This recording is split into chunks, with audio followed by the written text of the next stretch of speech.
Congratulations for leveling up your kid's safety with Sparky.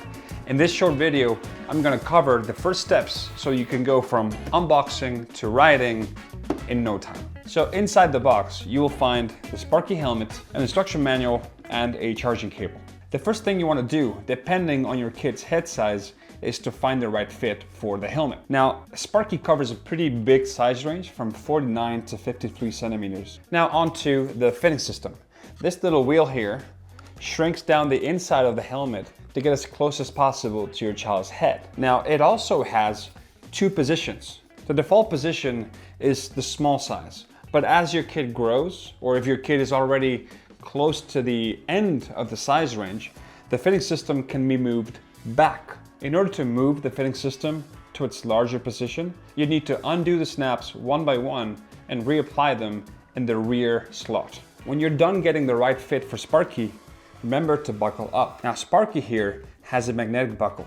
These buckles are stronger than regular buckles, but way easier to buckle up. To undo the buckle, slide the top half sideways until it's released. The chin strap needs to be tight, but leave 1 finger of space between the strap and the chin. At the heart of Sparky, we have its light. This is a fully interactive RGB light that your kid can control directly. The entire light works as a button. To turn the helmet on and off, press and hold. The light will briefly display its battery level before turning on or off. Once running, one tap changes color. So by tapping once, you can cycle through the entire color palette in Sparky. 2 taps changes animation. Combining the different colors and animations, you can reach a pretty big number of combinations. Now, the same setting you have when turning the helmet off will still be there when you turn the helmet on again. Now, you probably got silicone inserts for your Sparky helmet, and if you didn't, you're missing out. In any case, this is what you need to know. Each insert has a number right on the base. These numbers match one vent on your helmet. 1, 2, 3, and 4. Simply match the inserts to each vent, in this case number 1, and pop it in firmly. You'll notice the inserts coming 2 different lengths. This is the tall version, that these go in the rear, and then the front ones are slightly shorter. An insert that is well installed is firm and won't come out with regular riding. The inserts are designed to either deform upon impact or simply detach upon impact. This is intended so that they don't interfere in the helmet's impact absorption capabilities. Right here between the vents, Sparky has an NFC tag.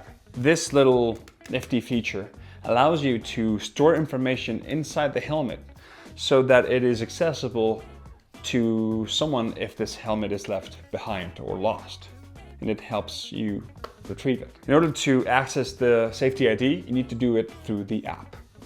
Let's go. So I'm firing up the app for the very first time, and it's going to ask me to add devices. Down here you have the adult devices, so Faro, Aura, Neon, Smart Lights, Remote, and up there we have Sparky. In this case, I'm going to go ahead and add Sparky. Now I have to scan the NFC tag over here. It's pretty quick.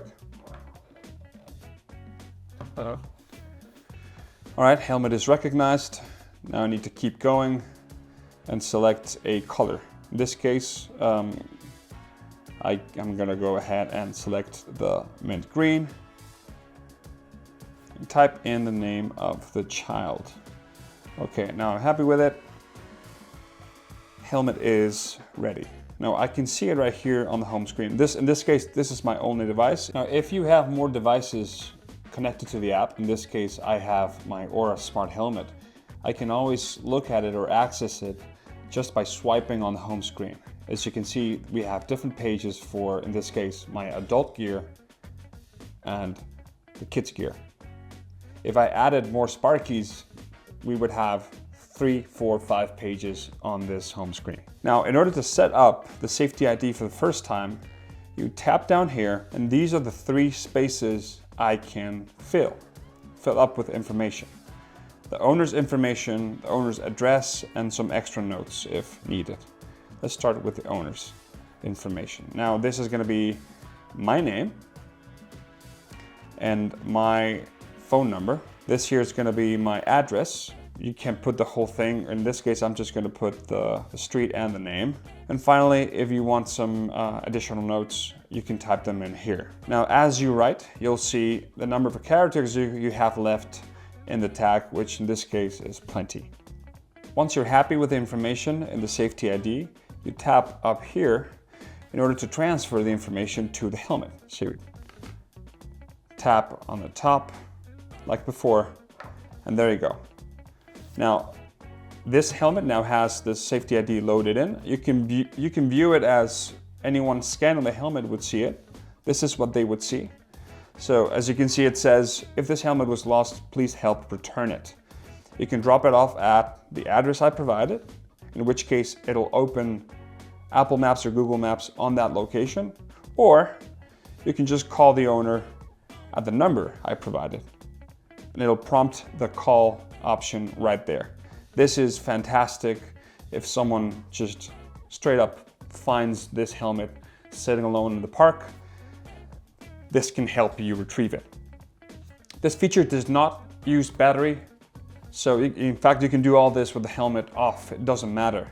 The only thing that matters is the safety ID up top. I can access my safety ID at all times. I can even edit and update the information and then retransfer it to the helmet, the same as it just did. Finally, to charge Sparky, you can use the provided charging cable, which is USB-C to USB-C, or really any other USB-C cable you have laying around the house. When the helmet is plugged in, the light will display its battery level. And if you tap once while plugged in, it reverts to just using one LED in case you don't want to fill your entire room with green light. This was it for the Sparky Quick Start Guide. Thank you so much for helping us make safety fun for our kids. Be safe out there.